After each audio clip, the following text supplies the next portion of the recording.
most seasoned legislator of our country, Senator Dante Marcoleta. Masison ka naman sa akin, Mr. Chair. Pero salamat po sa opportunity makapagtanong sa inyong budget as well as your presentation. Mahirap pong debatihin yung statistics na pinresent ninyo, let's say the rate of disposition of cases, dispute resolution rate, prosecution success rate, correction programs, etc., especially the outcomes and the benefits that it may have rendered society. My initial concern is how we are able to relate all these programs, these outcomes, these achievements for our ordinary people to appreciate. Like if an ordinary person is hearing our presentation this morning, baka hindi niya masyadong maintindihan. What are the benefits that it may accrue the society in general? Can I walk at night more peacefully and more confidently today because the Department of Justice has presented several accomplishments that may or may not be understandable to him? Can he smile more openly today? Kasi as compared to the last year or previous years, necessarily you achieve more than the previous years. Paano kaya yun? How can we make our ordinary citizen appreciate all this? Para sa ganon, they can relate to what the DOJ is trying to do. Mahirap naman kasing sabihin na, ito yung nagawa namin. But how can the ordinary Filipino appreciate or even understand sa kanyang pangkaraniwang buhay? Opo, maraming salamat po sa tanong niyo, Senator Dante. Basically, ang Department of Justice po, without talking about the mandates of the particular 10 attached agencies, constituent agencies, meron pong dalawang mandato na malaki ang department, ang kagawaran. Ito po yung isa, yung NPS, yung sa prosecution service, at isa po yung legal services. Dagdag pa po dito yung iba't ibang mandato ng mga batas na itinalaga natin. Kakibat din po dito yung mga IACAT, yung ibang programs po natin sa OSAEC, OSAEM, at yung Witness Protection Program. Pero sa pangkabuuan ho, kaagibat po namin yung may tinatawag po, Senator Dante, yung Your Honor, meron po tayong yung Judicial Justice Zone na ginagawa po, na ang konsepto po, umuupo po ang, dahil bahagi lang ho ang Department of Justice para maramdaman ho ng mga kababayan natin yung pangkabuang epekto. Naupo po doon, Kung tayo pong dalawa ang nag-uusap nito, I can easily understand you. Opo. And as one, I will appreciate all of these programs that the DOJ has been struggling to do and have achieved over the years. Ang sinasabi ko, yung ordinaryong tao, you have prosecuted so much, for example, compared to the rest of the prior years. Marami kang nakorek na mga erring individuals now in the care of the Bureau of Corrections. Ang tinatanong ko po yung, paano maiintindihan ng tao? All of this collectively contributed in pacifying the restlessness of our people in their communities, lalo na yung medyo palagi yung criminality.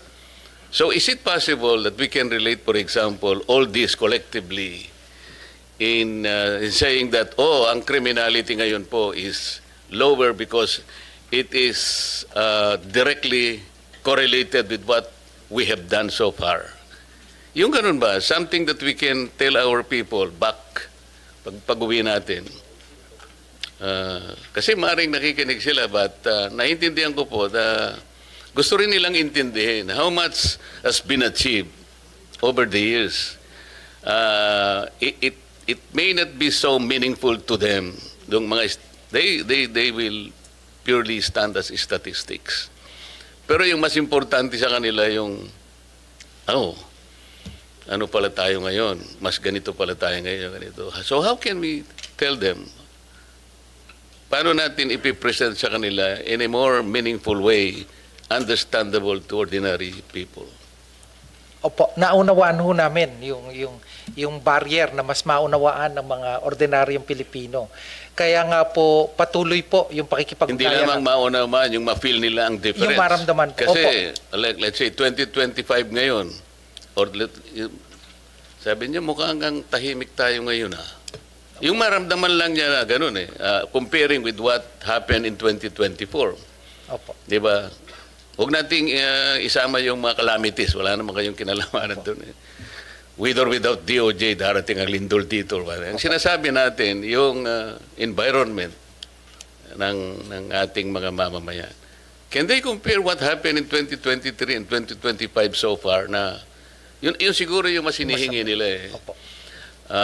Tingnan mo kanya, dahil sa nakakapaglakbay na tayo ng mas maayos ngayon, nakatipid tayo ng ganito, hindi na ako naglalakad, yung tricycle, ganito, yung ganyan. Something that people will easily appreciate. With your permission, Undersecretary Jesse Andres will respond. Magandang umaga po, Mr. Chairman, Senator Gatchalian, Senator Marcoleta.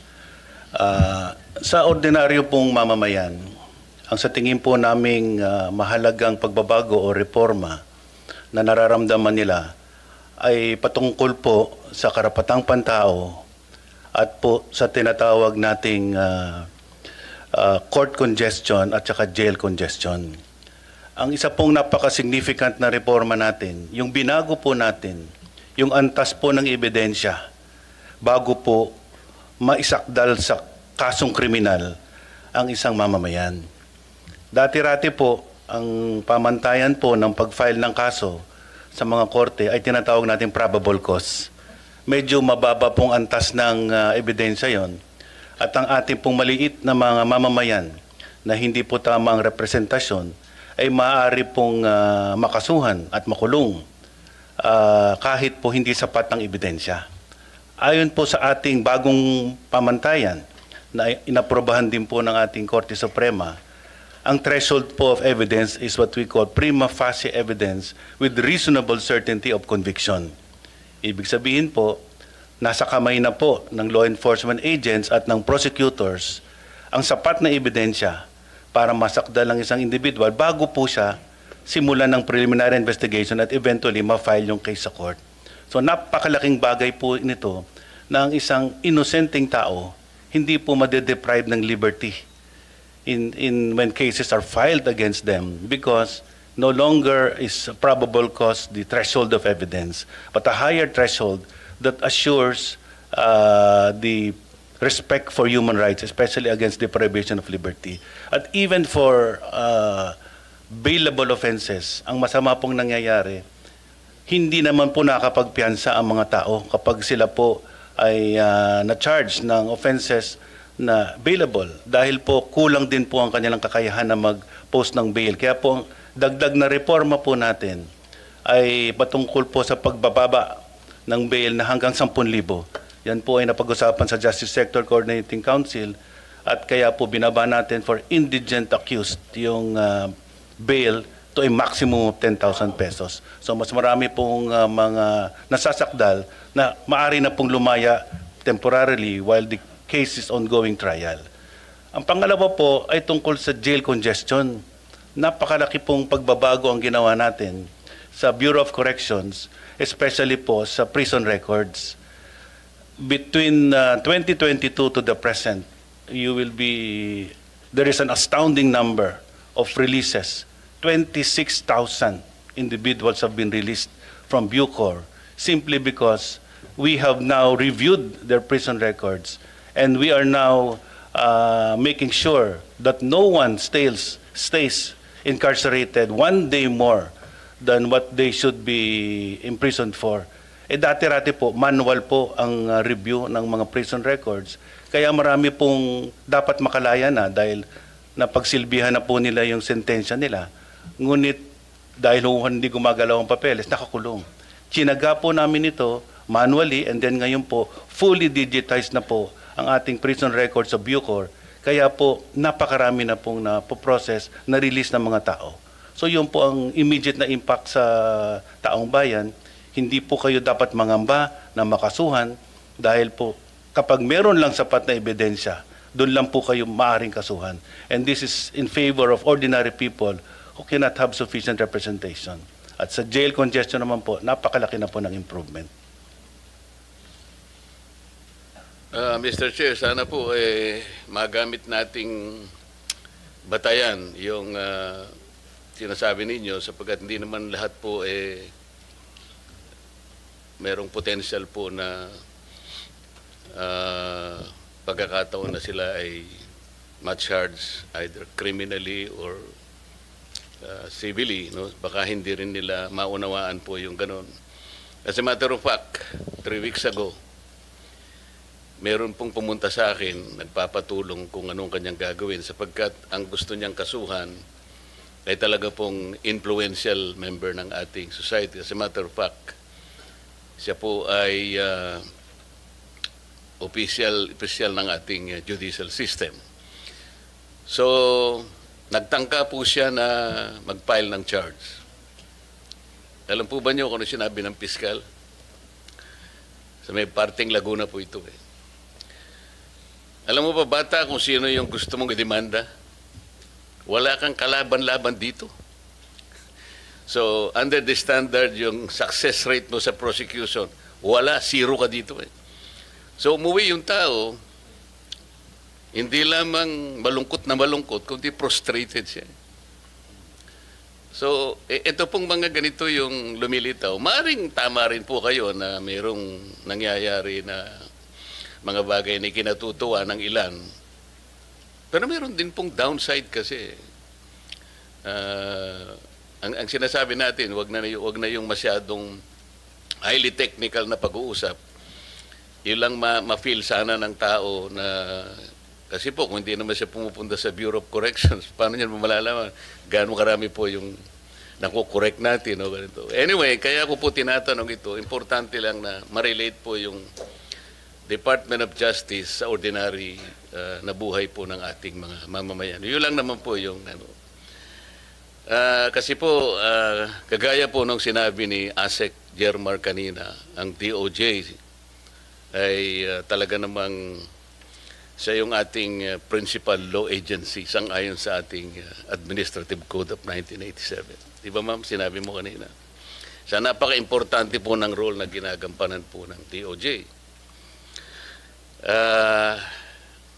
Earlier po in our work in the Senate, more particularly the Blue Ribbon Committee, this representation as the erstwhile chairman of the Blue Ribbon Committee tried his best to get to the bottom of the investigation. We're talking about the flood control anomalous projects. Ang sabi pa nga namin noon, sisisirin po namin yung baha na yan para makita natin ang mastermind. Napakahirap po ng objective na sinet ng inyong lingkod kasi ayoko naman ng na-pinpoint lang natin. Sabi ko nga, puro sap-sap lang o maliliit na isda. Dapat yung ma-target natin, yung pinakamalaking isda. Kasi siya yung nanggulo ng sistema kung bakit nangyari sa atin ito. And so, I maximize the potential. Naisip po yung Witness Protection Program. Dahil sa hirap po ng pagpipinpoint ng utak talaga niyan, mangangailangan ka. So I floated the idea doon sa 15 contractors initially invited in the hearing.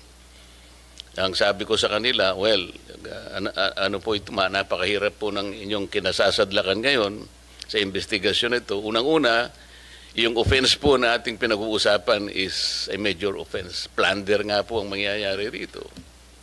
At least marami pang iba. So, kung gusto po ninyo na tulungan ng Estado, meron po tayong remedyo rito because this is legislative investigation. And under the Witness Protection Program, Section 4, sinasabi niya, kung gusto po ninyong tulungan ng Estado, mahirap po ang gagawin nyo, ngunit may nakalaan pong protection and benefit provided by law. So, nung pinload ko po yung idea na yon, dalawa po yung lumabas, yung mag-asawang Diskaya. And initially, he enumerated 17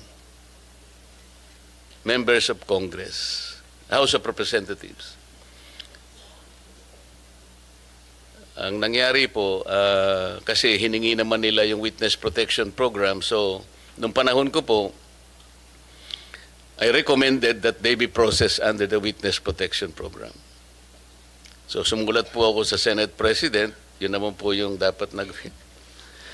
Sa kamalasan naman po, yung araw din na yun, nagkaroon ng coup. So napalitan po ang Senate President, yung naging Senate President, ayaw niya na po.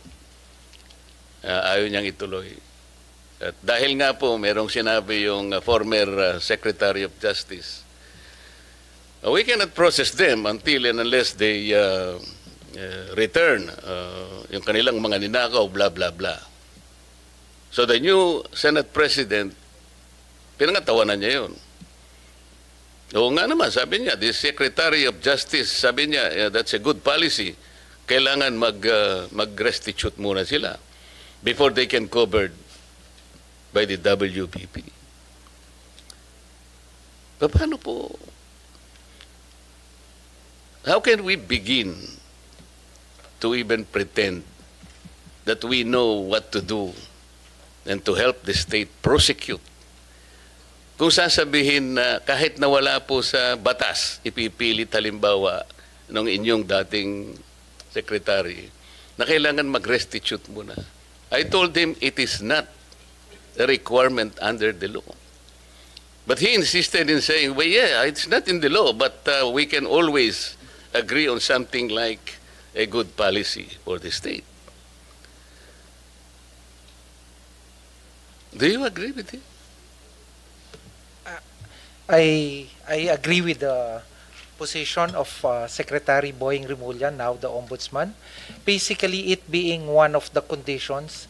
When we look at this, Your Honor, no, we're looking at on the ultimate objective, paano yung Estado mananalo at mapapanagot itong mga to. Wala pa pong tapos sa pagpoproseso ng mga nakasalang na nag-a-apply po ng Witness Protection Program. Kasi kaakibat po sa pag-aaral na to, kasama rin po yung under the Witness Protection Program, kasama rin po sa pag-aaral ng atin pong prosecution team na yung paano kung pwede ba under Rule 119 naman pagpasok po.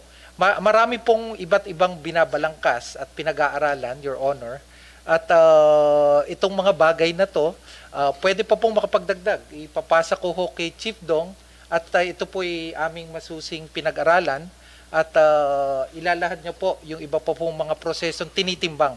Wala pa pong sarado, Senator. Lahat po ay tinitimbang pa. If with the permission of the Senator, hindi, ang ibig kong sabihin, kung ipipilit na merong restitution kahit wala sa batas, so how can you process the application, for example, of the applicant? Kasi, kapag tinignan mo yung, I think the applicable section is Section 10. Basahin mo yun, wala namang restitution. So, kung ipipilit natin that somebody should first restitute, doon pa lamang sa title ng batas, Secretary,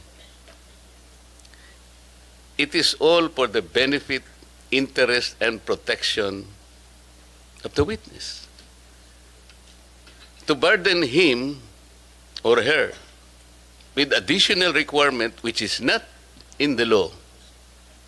Hindi ko ba intindihan? How can you agree with that? Your Honor, ang tinitingnan po dito ay yung pangkalahatan. No, I'm talking about Opo. the WPP. Opo. What pangkalahatan ang sinasabi ninyo? Ang kailangan po kasi sa dulo nito, manalo po yung Estado laban. Kaya mapanalo nga, po but before you do that, Opo. you have to proceed with the process. Yes, opo. So, paano siya mapaprocess? Kung ipipilit po na mag-restitute muna, for example, anong i-restitute niya? How much? Sino magkukompute? How can it be done? Sino ang magsasabi na ganito ang dapat niyang i-restitute? Meron na bang ano? Meron na bang pronouncement? We are in the process of asking their help to identify yung mastermind. Opo.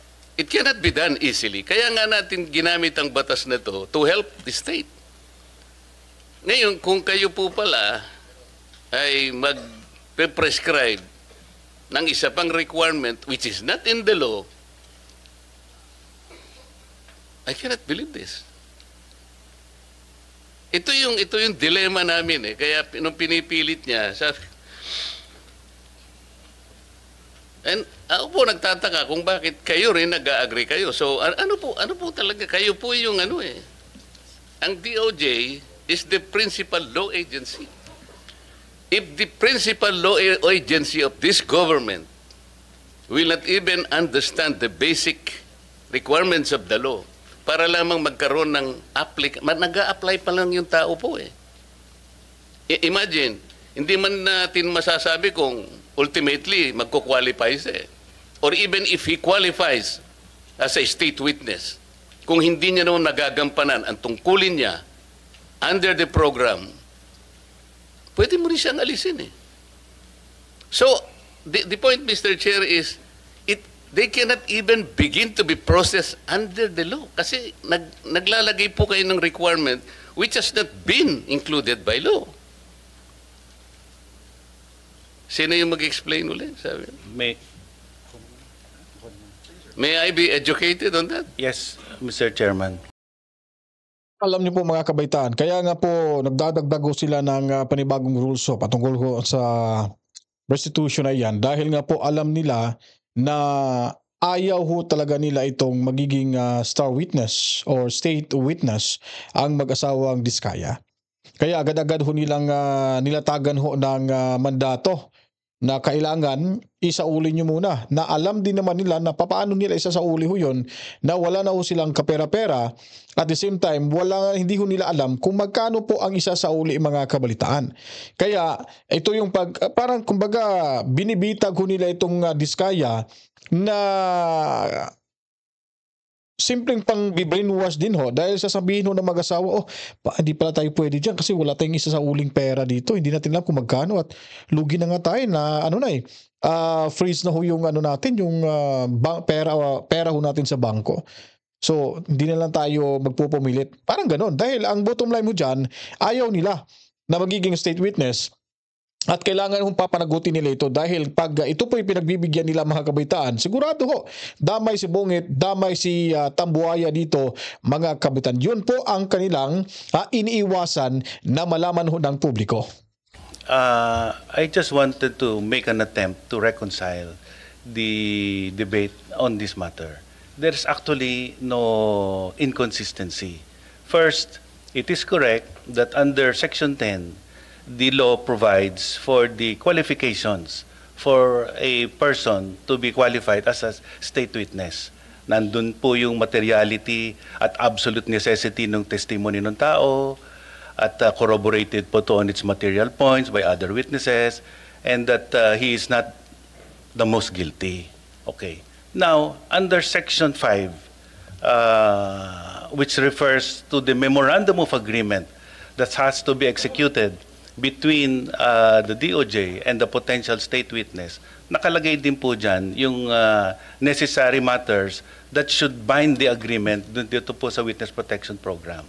And under Section 5, letter D, nakalagay din po dyan kung ano po yung legal obligations and civil judgments or civil aspect of the case against him. Ang ibig lang pong sabihin niyan, kakausapin naman po siya, maari pong i-process yung application niya, but under the first statement under Section 5, What the specific provision under that law, Section- under that provision? Section 5 po says Ano nga, that basahin mo. before a person is provided protection under this act, he shall first execute a memorandum of agreement Okay? which shall set forth his responsibilities, including the following. Oh, ano So nga? kasama po dun sa mga Ano nga, obligations. ano nga? Ito po, to comply with legal obligations and civil judgments. So doon sa civil judgments po, this refers po to the civil obligation pertaining to the May crime. civil judgment. No. We are saying legal obligations. Ang basis po ng legal obligations The basis of legal obligation is the law itself. is the law itself, Oh, which walang includes, nakalagay na restitution. Bakit mo ikokot yung which includes memorandum? po other provisions of law, including the civil code on unjust enrichment. Kasama po yan. Every law should be read consistent and harmoniously Paano mo nga with other i-apply provisions yun, of the even law. the civil code? How can you apply? That Paano, doesn't- ano yung i-restitute niya? Alam mo, magkakatalo lang tayo rito eh. Hindi ho. The Let DOJ me is in a position to even calculate how much the applicant should restitute before he can be processed under the application. I'm making a distinction po between process and enjoying the benefits under this act. So, ipoprocess na po yan dahil matagal po naman ang paraan para malaman at matuntun ang lahat ng civil wala pa nga obligation. pong statement whether or not meron nga sila. Wala pa tayo eh. Kailangan po natin makuha ang mga statement ng mga potential witnesses. Kailangan pong evaluate, kailangan pong malaman Doon sa, kung ano po doon sa yung memorandum lahat po na ng sinasabi mo, Yusek, sinasabi restitution? Opo, kasama po. Sinasabi dyan? Hindi, ang word po dito ay civil and legal obligations. Understood po na ang legal obligations has many sources. Saan ang Kasama gagaling po- ang obligation? The law does not provide restitution in the first place. That is very simple. Legal obligation po has a Huwag specific kayong definition. mag-imagine ng argument, Yusek.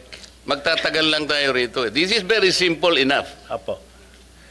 Anyway, ang sinasabi ko lang Kapag po, ka ba hindi provided ng batas, magiging reasonabling obligation under the provision you're quoting? we are saying that legal obligations is defined under You the law. cannot, you Lagot. cannot And legal even, obligations you includes cannot unjust use, enrichment. your opinion will even matter here. That's your opinion.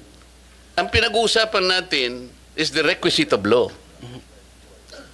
Thus, the maxim expressio unius est exclusio alterius ring a bell to you? Alam po natin yun. Ang O anong sinasabi ibig ko po, sabihin nun? ang what is expressed excluded is not included. Kaya nga. You So- are including an opinion which was not expressly enumerated under Section 10 of the law. Hindi. We submit, Your Honor, that a witness can be processed under this program, but he cannot receive any of the benefits as stated in Section 5 unless the matter referring to legal obligations is reduced into writing in a memorandum. So, Yan Mr. po ang Chair, position namin. the opinion of the USEC is trying to supplant the very clear and categorical provision of law. We submit, Your Honor, with just reading the text of Section 5.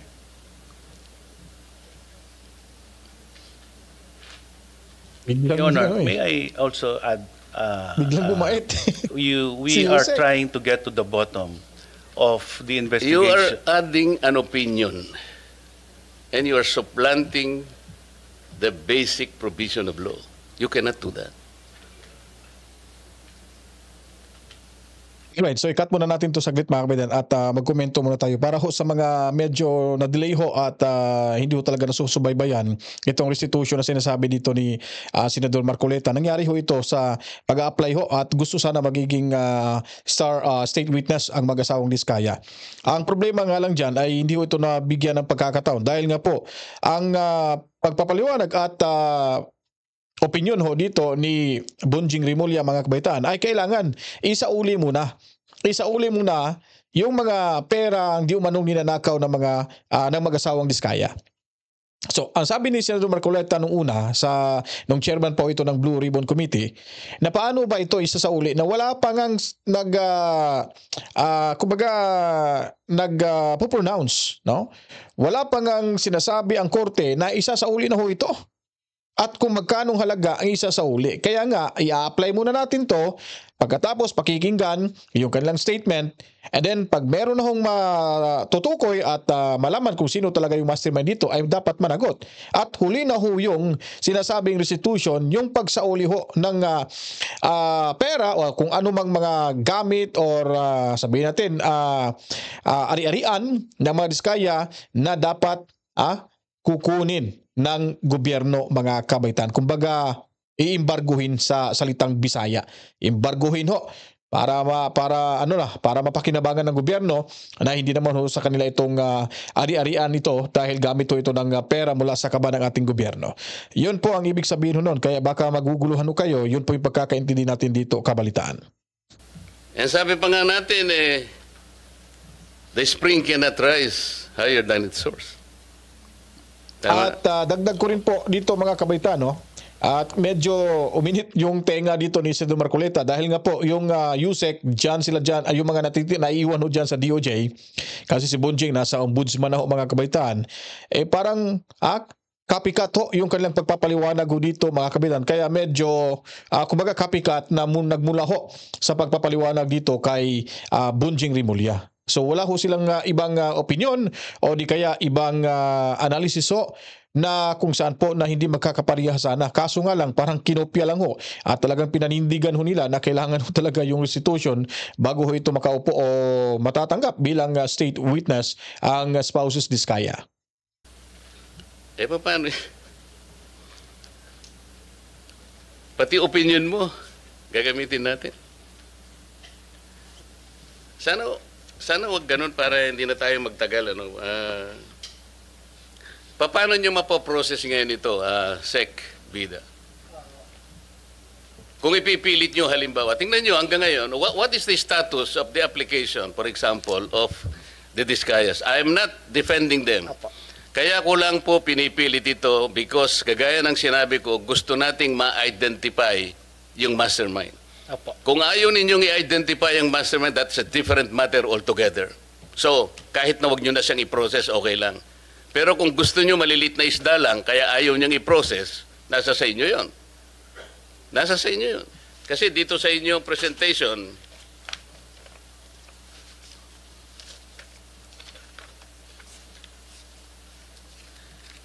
yung Office ng Secretary, yung law enforcement program ninyo, yung percentage of successful prosecution, meaning conviction vis-a-vis acquittal, is 90.14%. Pero yung percentage of successful prosecution in cases with witnesses covered by the program, it's 95.3%.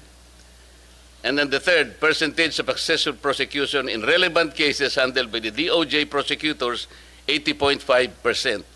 So dito mas mataas talaga yung success if you will use the WPP. Hindi nga ako, nagtataka nga ako kung bakit averse kayo dun sa pag-process dun sa samantalang wala namang nilalagay na restitution, ipipilit nyo para lang hindi sila makover ng program. So ano mangyayari sa batas natin? You will insist on an opinion supplanting the requisites categorically provided by law. Hindi talaga makakapaprocess. So pinipili nyo yung gusto nyo i-process. Paano natin? Sila lamang ang nakapag-identify initially ng 17 congressmen. At doon sa kanilang mga testimony, lumalabas na rin ang pangalan ni Saldico and Martin Romualdez. Ngayon, kung ayaw ninyong bigyan sila ng protection under that law, kaya siguro umayaw na sila sa ICI. So what is their status now with the DOJ? Are you insisting that they restitute? How much? How do you compute it? If I may, Your Honor. Oh, yes. If I may, Your Honor, to be consistent, the Department of Justice... No, you are not consistent from the beginning. Huwag mo sasabihin to be consistent. Okay. There is no consistency here. Sige, Magkano ang gusto nyong restitute nila in the first place? okay.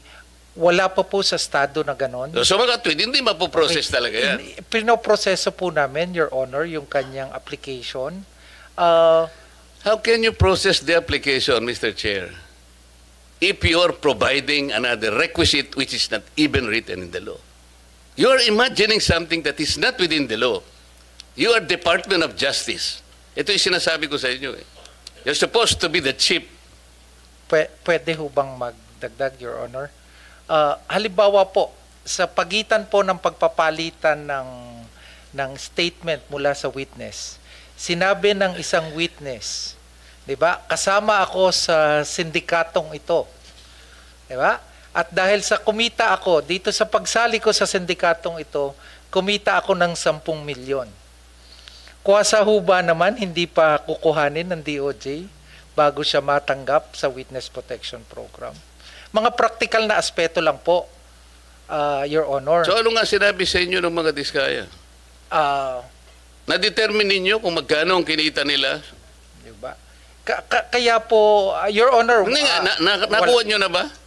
Did they admit to you na sila ay nangulimbat ng ganito karaming pera?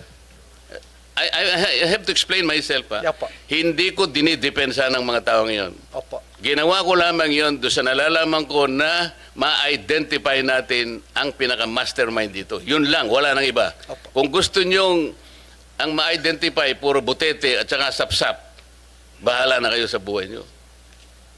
Gusto rin po namin, Your Honor. Gusto nyo pala eh. Opo. Why are you putting a requirement that is not within the law? Tsaka na natin sila pag na-prosecute na natin yung mandarambong, na-prosecute na natin yung mastermind. Bakit? Makakalampas ba sila sa civil liability? Of course, the court will, in proper time, adjudicate kung anong dapat nilang isoli sa gobyerno. That is the only time when restitution can be done. Kasi mayroong court order eh. Pero sa ngayon, will you abuse your discretion na kaya niyong gawin ito kahit na wala sa batas? How can the Department of Justice do that? You're supposed to be the embodiment of justice. Mr.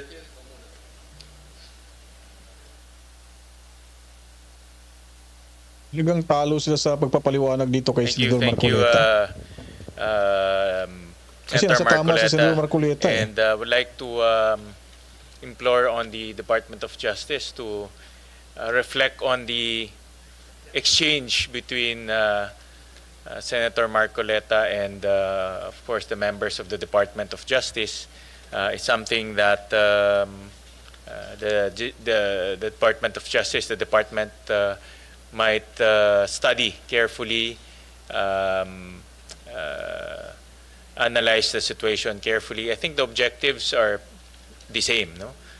To put people into account or hold people to account, and those who transgressed our laws should be put in jail. No? I think that is very clear in our objectives. I think the approach might be different, the opinions might be different, but let's reflect on it, no? Because ang gusto naman natin yung objective na may managot at may makulong at mabilis. We will do, Your Honor. Thank you very much. Yes. So while we take a break on this topic, I'll go to... Alright, so yun po mga kabalitan, diretsahan na ho tayo mga kabitan, no? Wala na hong edit-edit na ho nito dahil sa punto ho dito ni Marcoleta ay tama rin naman ho talaga ito siya dahil wala pang ang pronouncement of judgment mga kabitan. Ika nga, wala pang court order, wala pa, hindi pa sila nasintensyahan. Ba't kailangan ng sisiguraduhin yung restitution mga kabitan na isauli yung kanilang mga areriang naipon mula ho sa pera ng ating mula sa ng ating mga taxpayers mga kabalitaan, di ba? Sa ating mga kababayan na nagbabayad ng buwis, tayo, ako, o kayong mga nanonood, napupunta lang pala sa mga buhayang politiko at sa mga kontraktor na parang parang walang mga kaluluwa din mga kabalitaan, di ba? So tama ho yung sinasabi, but kumbaga, copycat talaga yung explanation dito. Paano ba kaya na-brainwash ito ni Bonjing Rimulya itong si Yusek na ito at yung mga kawani ho dyan ng Department of Justice? Sakto ba? Sakto ba sa sa pakapi ni Bonjing dyan sa inyo? Parang hindi nyo binabago yung kanyang naratiba. Kumbaga parang naano na kayo, parang na-hypnotize kayo lahat diyan sa DOJ. Kaya walang patutunguhan at magiging sayang lang yung mga nalalaman at mga binubunyag dito ng Spouses Diskaya na kung saan nandyan na sana kumbaga pera na, naging bato pa mga kabalitaan. Andyan na sana huling-huli na sana kumagat na sa pain. At nung yung medyo nahawakan na yung buntot, ay nung nahila na ho mga kabaitan, si Tambuhaya pala to mga kabaitan, binitawan agad. Ngayon, hindi pinagbigyan. Hindi ko cover ho sa Witness Protection Program dahil walang intensyon na huhulihin kung sino ang arkitekto ho sa nakawan. At yung mga kunsabo ho nila, yung kanilang mga sinasabing mga galamay ho na nakikinabang din dito mga kabalitaan. Anyways, hanggang dito na lang ho tayo. Maraming salamat. Wala ho itong putol. Dire-diretso ito mga kabalitaan. Dahil meron pa ho tayong gagawin at sana po lagi ho kayong tumutog dito sa ating munting bahay. Sana po mga kabalitaan, suportahan nyo rin po hanggang makaupo na ho si VP Sara Duterte after the 2028 presidential elections at tuloy-tuloy pa rin ho tayo mga kabitan kahit kaunti lang muna tayo dito sa ating munting bahay dahil tayo po ay patuloy na naglalahad ho ng mga impormasyon at komprehensibong balitaan mula ho sa mundo ng social media dahil po andyan kayo lagi, nanonood, at hindi rin tayo mapapagod sa paglalahad ng mga impormasyon. Ulitin ko po, para malaman ng karamihan kung ano pa mga kaganapan sa ating lipunan, paliguan ito ng maraming likes at buhusan ng maraming komento, reaction, opinion, suggestion. At the same time mga kabaitaan, i-share nyo na po ang video ito. Then, pindutin ang notification bell at mag-subscribe na rin ho mga kabalitaan. Kita-kits tayo sa ating bababalik. Maraming salamat. To God be the glory. Mwah, chup, chup. Peace out.